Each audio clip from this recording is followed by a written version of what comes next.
Cobbler, enough said. Let's get into this. We're going to take a stick of butter and put it in our 8x8 dish here, and then as the oven preheats, we're going to melt the butter here.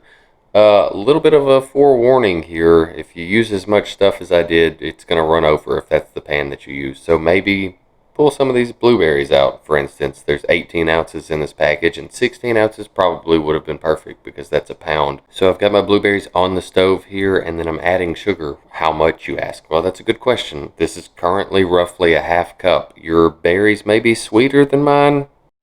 And no, I don't think I could have said that any more awkwardly than that, but here we are. So at any rate, what I'm trying to say is, because of that, you may not need as much sugar as I need, or you may need more than I need.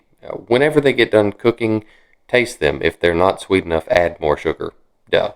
So on to this. This is 1 cup of self-rising flour, and then 1 cup of sugar, and 1 cup of milk. So pretty easy. Mix all this together, and then you've got like your cobblery base.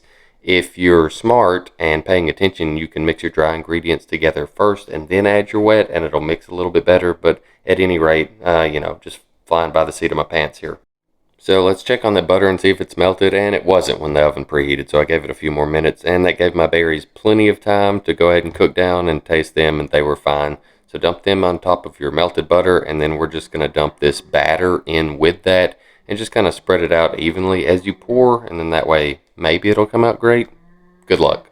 So now all this is going to go back into the oven, which was preheated to 350 degrees. I just forgot to tell you about that. And it's going to cook for 35 minutes, and then it's going to come out and it's going to look like this, and it's going to be really hot and smell really delicious, and you're going to get a spoon and you're going to dip some out and you're going to put it in a bowl, and then you may even put ice cream on it, but it won't matter because when you take a bite, you're going to burn the inside of your mouth. So maybe don't. I don't know. Give it a few minutes. Stick it in the fridge. I don't know.